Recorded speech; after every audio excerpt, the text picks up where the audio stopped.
Welcome to Deep Dive. I'm Margaret Leinen. I'm the director of Scripps Institution of Oceanography at UC San Diego. And in this series, I speak to scientists from Scripps to take a deep look at the latest science. And today, I'm delighted to be joined by Dr. Julia Diaz.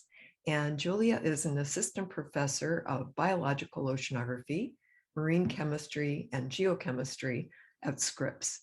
Her research explores the biochemistry of the ocean, ocean health, and marine ecosystem functioning. And she wants to understand how interactions between the geochemistry and microbiology of the ocean shape the natural world, and also their impact on global climate and natural resources. So many of her projects focus on phytoplankton, which we're going to discuss first. And Dr. Diaz received her PhD in Earth and Atmospheric Sciences from Georgia Institute of Technology, and she joined us at Scripps in 2019. So Julia, thank you so much for joining me today. Thank you, Margaret. It's a pleasure to be with you. So I'd like to start by asking you to explain how you look at marine geochemistry. What do you mean when you say that? And what do you study in marine geochemistry? Right, that's a great question. Thank you. So our work is in the field of biogeochemistry, where we combine approaches looking at the biology and the geochemistry of marine environments. And when I say the word biogeochemistry, it means essentially that we're looking at the interaction between the living and the non-living components of the natural world. And so specifically talking about marine biogeochemistry, we're talking about the exchange and transformation of chemical elements into different forms as they move throughout the atmosphere, the ocean, marine sediments, and marine biota. And marine microorganisms are really quite special in that they have the ability to harness elements across the entire periodic table in order to satisfy their metabolic demands. And so they're really quite talented at doing all kinds of different types of chemistry in their environment. And we're really interested in understanding how these processes work because it has implications for Earth system functioning and health. For example, biological transformation of carbon in organic matter to carbon dioxide is a key biogeochemical process that, of course, affects the atmospheric greenhouse and the global climate. So that's just one example of an important biogeochemical process. Great. So I mentioned that you do a lot of work on phytoplankton. And what are some of the discoveries that you've made about phytoplankton and the way that they interact with the chemistry of the ocean? Yes, we are very passionate about phytoplankton, and research in my lab is showing that phytoplankton actually utilize a wide variety of different biogeochemical reactions in order to make themselves better adaptable and able to survive a host of different environmental stresses that they encounter in their environment. And so I'll tell you one story specifically about a nutrient, phosphorus, that's required by all forms of life, including phytoplankton. It's required as an ingredient in membrane lipids, as well as DNA and other vital biomolecules. But it turns out that phosphorus tends to be quite scarce in some ocean environments. So phytoplankton have to get creative in how they are able to acquire it to satisfy their nutritional demands. Now, one thing that human society is doing to help exacerbate the situation is we are polluting the natural marine environment through the production and use of fertilizers.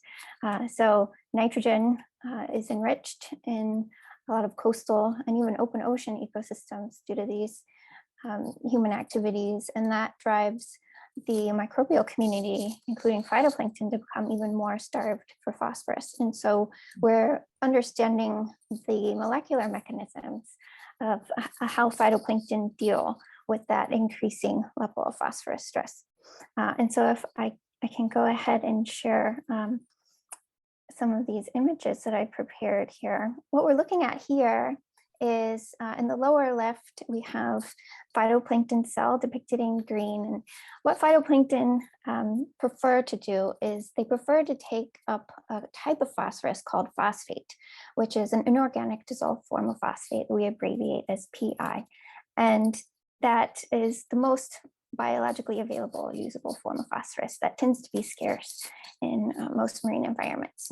Now, what phytoplankton will turn to as an alternative phosphorus source are dissolved organic forms of phosphorus, or DOP. And in order to utilize those more difficult sources of phosphorus, phytoplankton have to make special types of enzymes that will degrade it to phosphate that they can then take up and assimilate into DNA or other biomolecules. And so these enzymes that metabolize DOP often require metal cofactors in their active site in order to perform this chemistry. And so you can see in the upper right corner of this image, some of the phosphorus enzymes abbreviated FOD, FOA, and FOX, which contain different metals like iron, calcium, zinc in their active sites. And what we hypothesize is that as the oceans continue to experience more and more phosphorus stress, phytoplankton will increase their demand for these metal nutrients in order to acquire DOP. And that has implications for the future ocean, which may potentially become more metal scarce and phosphorus scarce due to this link between metals and phosphorus metabolism in phytoplankton. You said something that really caught my attention just before you showed us the slide. You said that the abundance of nitrogen from runoff in the coastal zone and really everywhere in the ocean close to land makes phytoplankton even more phosphorus limited. Mm-hmm. And why does the abundance of one element result in stress with another one? Yes, so there is a certain metabolic demand that phytoplankton have for the bioactive elements. And we typically express those demands in terms of elemental ratios. So there's an empirical relationship called the Redfield ratio, which is a classic value in oceanography, describing the amount of nitrogen relative to phosphorus that marine microbe requires. And so that value is 16 nitrogen atoms to 1 phosphorus. And so if you have a value above that ratio available in seawater, you will tend to have a situation that might be consistent with phosphorus limitation. So the higher that ratio, the more stress for phosphorus, because the relative amount of phosphorus to nitrogen is so much lower and so extreme compared to their requirements. And I will say one other thing is that the nitrogen pollution that's impacting the oceans isn't just limited to the near coastal zones where you have things like runoff from agricultural lands, but also the open oceans aren't immune to this nutrient pollution either because of aerosols. And nitrogen is being carried through atmospheric dust and aerosols and deposited onto the open ocean. And it's been shown that even in the remote North Pacific subtropical gyre, that there's evidence for increased anthropogenic nitrogen delivery and associated increases in potential phosphorus stress there. Yes, I think that people often underestimate how much material is transported through the atmosphere to the remote ocean. And so what we see on land is also happening in the middle of the ocean. So Julia, you've talked about work that you've done in the lab, but I know that you also go to sea. And so what's the mix of your lab work versus what happens at sea? And what kind of instrumentation do you use in both places? So we work with a number of different phytoplankton and bacterial cultures in the lab. And a favorite type of phytoplankton that we like to work with are shown in these images, which are the diatoms. And diatoms are a diverse and a dominant group of phytoplankton in the marine environment. And we also travel to different parts of the ocean doing field work, studying mixed natural communities of phytoplankton. And I would say we do maybe 1 or 2 cruises a year, and that keeps us pretty busy, processing field samples and also conducting experiments in the lab. And I would say that our work is not necessarily tied to a specific oceanographic environment or region. Phytoplankton are everywhere, and the questions that we are asking are rather fundamental. So I like to say that we can find something interesting to study pretty much anywhere that we look. And some different places that we've gone to include, lately we've done a lot of work at the Scripps Pier, which has been really helpful during these times of COVID, since it's been harder to travel. We also collaborate with the California Current Ecosystem Long-Term Ecological Research Program. So here's some images where we've been doing work at sea with the CCE-LTER. We just finished a 5-week cruise this past summer with them. Other places that I've done research over the years include the Antarctic coastal seas, tropical coral reefs, the North Pacific subtropical gyre, and also during my PhD, I did a lot of work in the fjords of Vancouver Island, which have some really dynamic redox environments. Oh, you've been around. Yes, it's been a highlight of my career, being able to travel and see different parts of the world. So are the phytoplankton from all of these different regions substantially different? Are there, do they make a living in different ways? Yes, so there are differences in the types of phytoplankton that you find in the open ocean versus coastal seas, for example. The diatoms that I mentioned tend to be very successful in coastal areas. And they are also present in the open ocean too, but to a lesser degree than phytoplankton, such as cyanobacteria like Senecacoccus, Prochlorococcus, some nitrogen fixing organisms.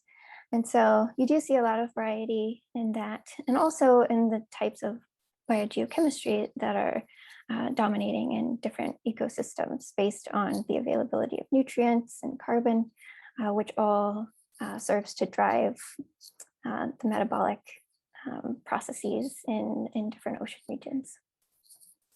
Great.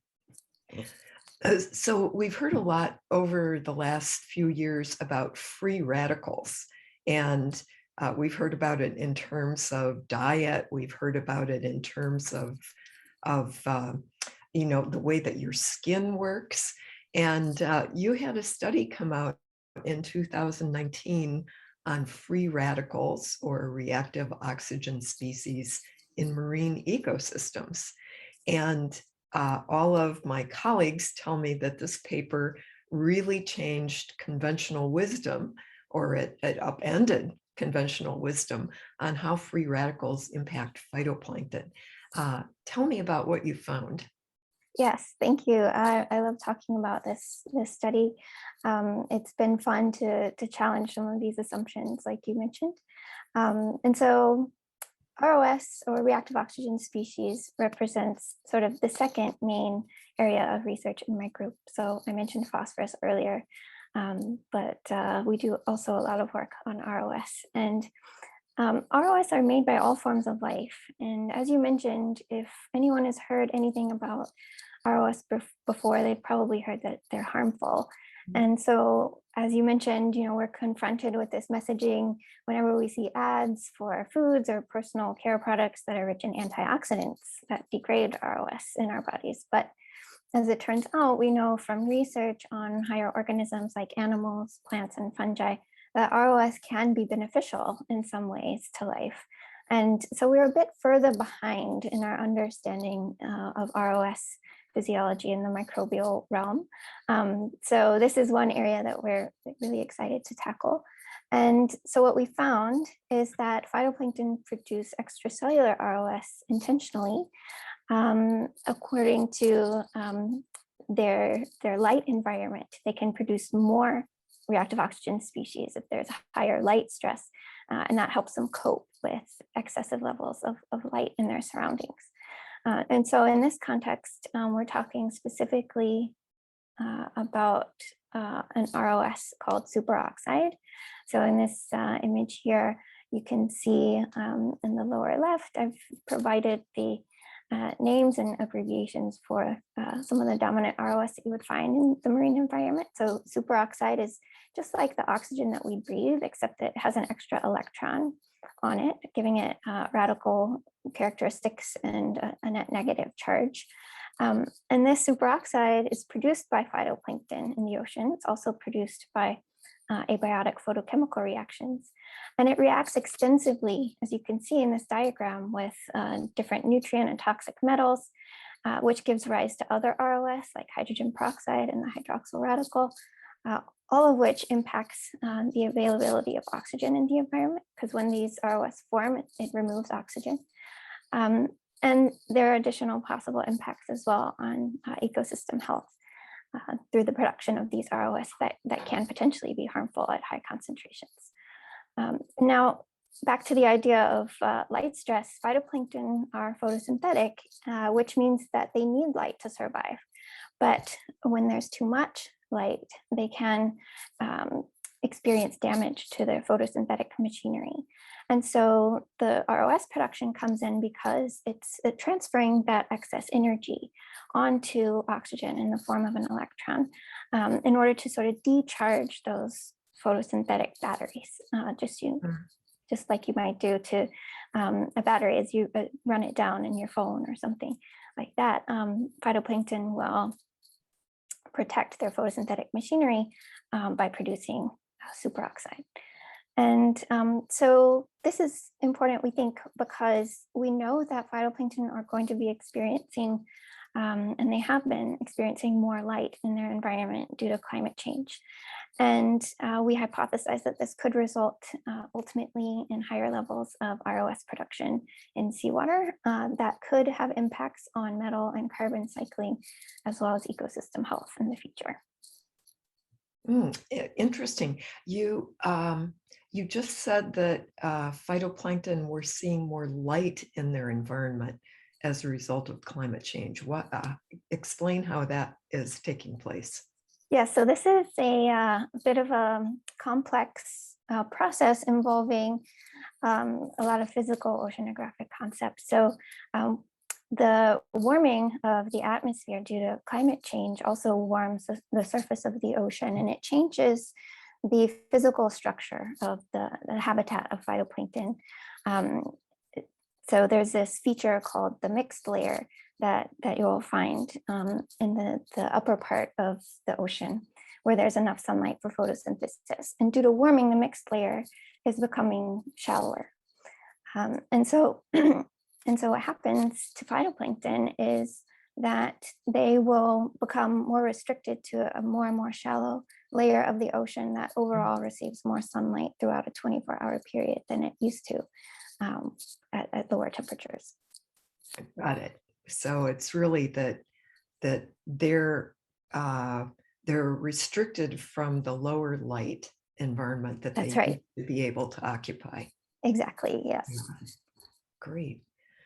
Some of the another piece of climate change impacts that many of us were not aware of. Mm. So this is an interesting slide. Looks like a happy group. Yes, I think so. I really couldn't do any of the work that I do without many important contributions from everyone on my lab team. We are a group of PhD students, postdocs, technicians, and undergraduate researchers. And we're doing highly collaborative work. And I think we really do enjoy what we do working together. So Julia, we've talked a little bit about work in the lab and work at sea.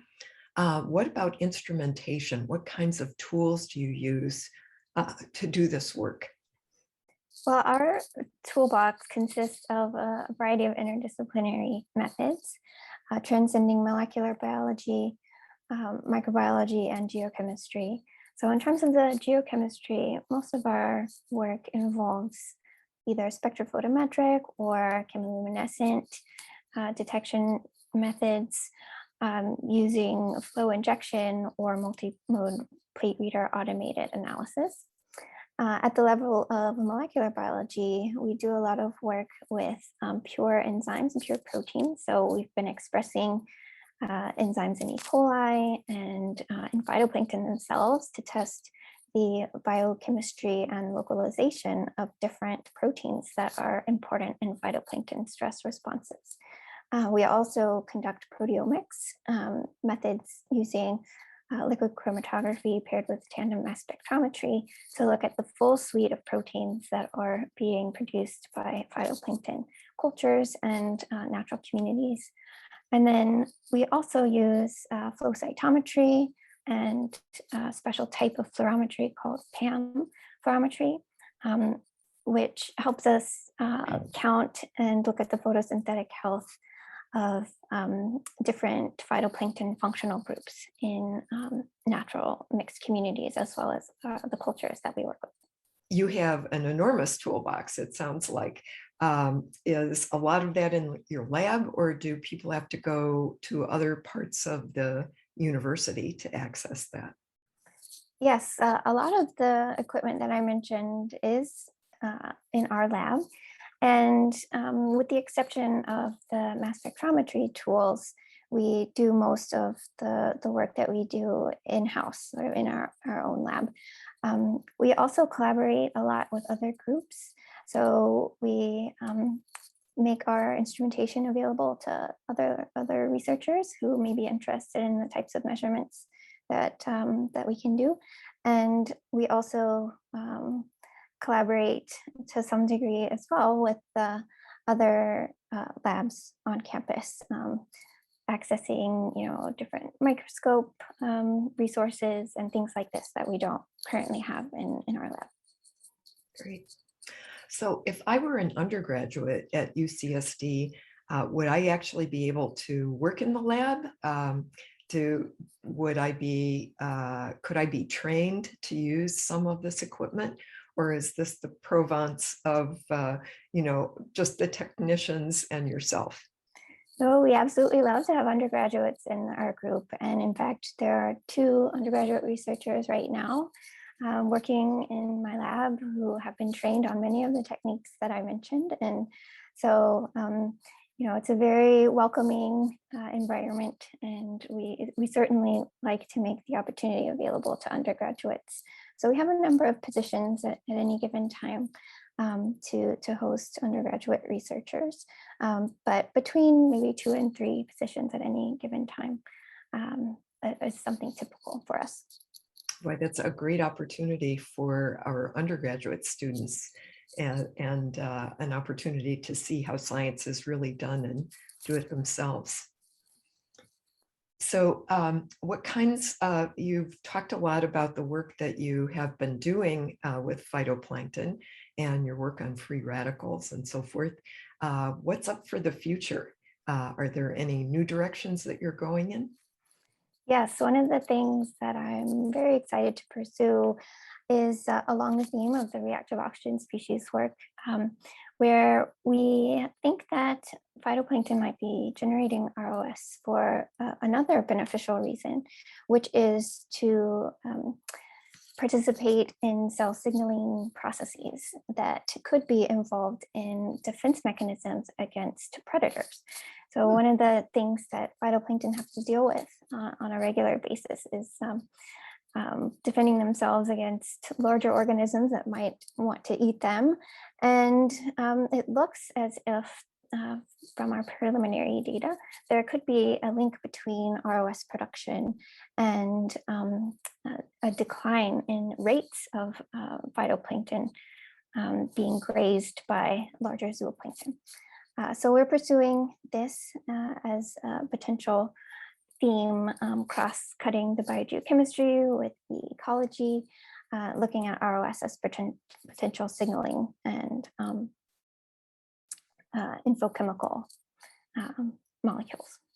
Maybe the zooplankton have been reading about free radicals and diet as well. Yeah, exactly. Right. So as you have joined Scripps, what are some of the unique opportunities that you have found here being at an oceanographic institution?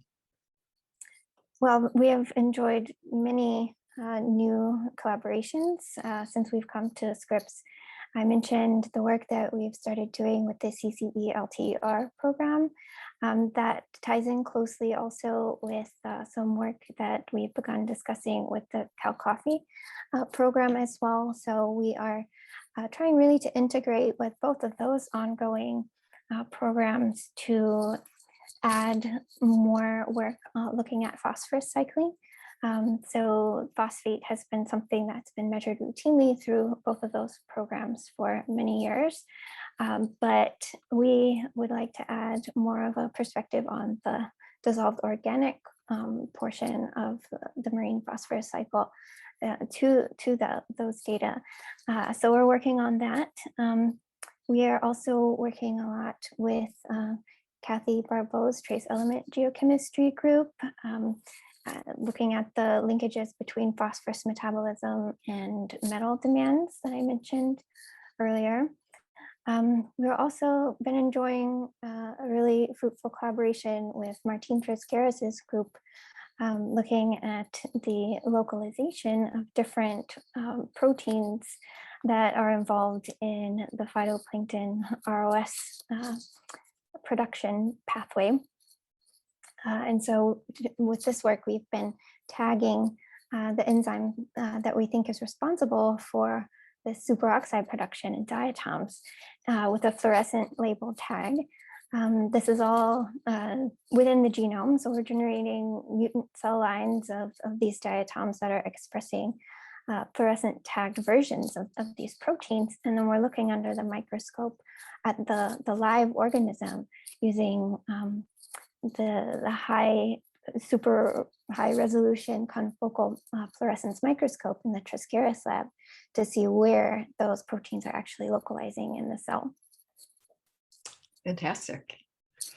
Well, it has been a real pleasure to get to know you and your research a little bit, take a deep dive into what you're doing with a wide variety of molecular techniques and other geochemical techniques to really get to know the phytoplankton and in a new way, and look at them not so much for the beauty of the organism and its oxygen production, but for its interaction with the rest of the ecosystem and how that works on a geochemical basis. So it's been great to talk with you, and look forward to hearing more about your work in the coming years. Thank you, Margaret. It's been a real pleasure.